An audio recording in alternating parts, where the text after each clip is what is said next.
उद्भव स्थिति संहारकारिणीं क्लेशहारिणीं सर्वश्रेयस्करीं सीतां नतोऽहं रामवल्लभाम्। अब यहाँ पर माँ सीता की वंदना कर रहे हैं। क्या कहते हैं? स्थिति, हमारी उद्भव, स्थिति, संहार, जो भी हमारी उत्पत्ति है, फिर हमारी जो दशा है, और इनमें जो भी अच्छा बुरा हो रहा है, इन सब का संहार करने वाली कौन? क्लेशों को हरने वाली और सर्व श्रेयस्कर, सब कुछ जो श्रेयस्कर है, जो हमारे लिए उचित है, वो करने वाली कौन है? वो राम वल्लभाम। तो क्लेश मतलब कलेश, कलेश, दुख, परेशानियां, यानी हमारे सभी चीजों को हमें सही दिशा में प्रयाण कराने वाली, ले जाने वाली, श्री राम को जो प्रिय है, उन सीता को भी गोस्वामी तुलसीदास जी नमन कर रहे हैं, वंदन कर रहे हैं। सीता माँ हमको कैसे सही लेके जा रहे हैं? मतलब देखो, जैसे हम लोग सब पूजा में देखता हूँ, हम लोग गणेश जी की पूजा करते हैं सुख के लिए, शिव जी की पूजा करते हैं मतलब मन की शांति के लिए, जो भी जैसे पावर के लिए, हनुमान जी की पावर के लिए, शिव जी की भी बहुत रीजन से जिसमें आस्था हो जाए।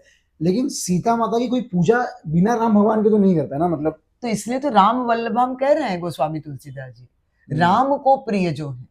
अब यहाँ पर चूंकि ये रामचरित मानस है, क्योंकि उद्भव का कारण तो माता ही होती है, हमारी स्थिति को ले जाने वाली, आगे उसको संजोने वाली, उस तरह कवि इसलिए श्री सीता जी की भी पूजा करते हैं, माता जी की भी वंदना करते हैं।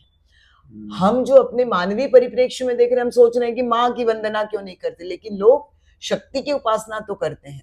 माँ के विभिन्न रूप हैं, नवरात्रि में जो माँ के 9 रूपों की उपासना की जाती है, वो भी तो शक्ति ही है, और शक्ति के रूप अलग अलग हैं, उनके नाम भले अलग हो, बाकी हैं तो वो माँ ही। तो मतलब अच्छा, अर्धनारीश्वर भी तो शक्ति ही है कि? बिल्कुल, आदि नारी। यहाँ पर मुझे ये बताना ज्यादा अच्छा लगेगा कि हमारा सनातन नर और नारी में कहीं ऊंचा नीचा नहीं मानकर चला है। जो विभिन्न धर्मों में ये मतभेद पैदा किया गया हमारे सनातन के नाम को लेकर कि यहाँ पर भेदभाव की भावना थी, हमारे यहाँ कभी ये भेदभाव की परंपरा रही नहीं। आक्रांताओं के कारण जो कुछ किया करना पड़ा, परिस्थितियों ने जो कराया। सीता माता की हम लोग पूजा करें तो एक तरीके से सीता माँ की पूजा करने में हम कभी उस शक्ति की भी वंदना कर रहे हैं। शक्ति, हाँ, मतलब जो संहार, जो पैदा भी कर रही हैं, पाल भी रही हैं, संहार भी कर रही हैं। हाँ, क्लेशों को हरेंगी, सब कुछ श्रेयस्कर ही करेंगी, जो हमारे लिए श्रेयस्कर होना, यानी जो सही होगा, जो हमें हमारे लिए अच्छा होगा। कई बार हमें लगता है कि हमें कैसा हो रहा है, ये उचित नहीं है, तो मतलब माँ हमेशा सही करती है बच्चे के लिए, ये बिल्कुल है ना। जैसे वो बोलते हैं ना, पूत कपूत सुना है पर ना माता सुनी। लेकिन ऐसे में मतलब थोड़ा सा जो श्लोक को समझ चुके हैं, आप वीडियो बंद कर सकते हैं, लेकिन मेरा ये थोड़ा सा वो है, जैसे इंद्राणी मुखर्जी, अब इंद्राणी मुखर्जी की कहानी आप देखो तो उसमें तो माँ ही बहुत कुछ उल्टा सीधा कर रही है। अब ऐसा है ना कि कलयुग है जो कहा जाता है, कुछ कर्म होते हैं जो कर्मों के बीज हैं, जिसका फल, ये मेरी अपनी समझ ही इस तरह से कहती है कि कहीं हम इस तरह ही वो जन्म लेते हैं उस परिवार में कि कुछ लेन देन की जो राजनीति होती है, जिसे मानते हैं, जैसे राम लक्ष्मण भरत शत्रुघ्न को भी किस तरह धर्म अर्थ काम मोक्ष बताया गया है, किस तरह लक्ष्मण शेषनाग थे जो उनके साथ चले हैं। मैं सब आपकी बात समझ रहा हूँ, लेकिन माँ अपनी बच्ची को जो भी, अगर वो प्रूवन क्या जो भी है, लेकिन जो मरवाया है, ये एलिगेशन है।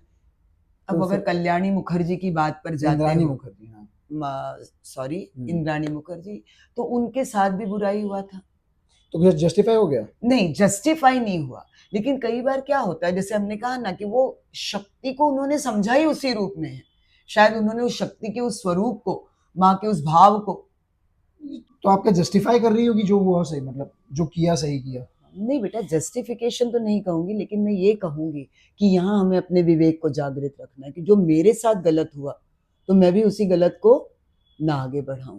यहाँ हमारी जो ड्यूटी है वो बढ़ जाती है। वही तो मैं, जैसे भी हम लोग यहाँ पे शक्ति रूपी सीता को हम लोग पूज रहे हैं, माँ बिल्कुल माँ की पावर, जो माँ की जो सर्जन शक्ति है, जो स्थिति की शक्ति, उस सर्जन शक्ति ने ही तो यहाँ गलत किया ना।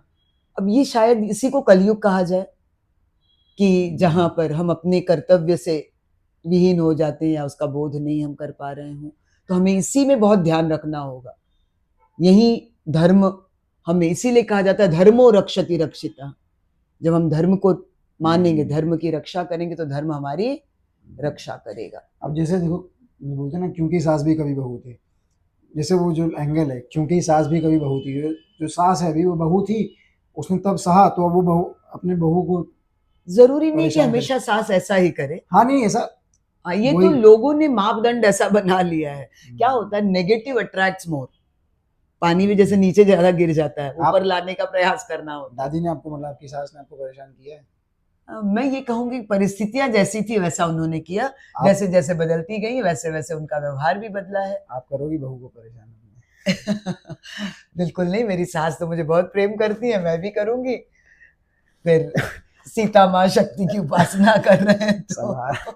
चलिए, अगला श्लोक कल, और आज रात को भगवत गीता। जय श्री राम।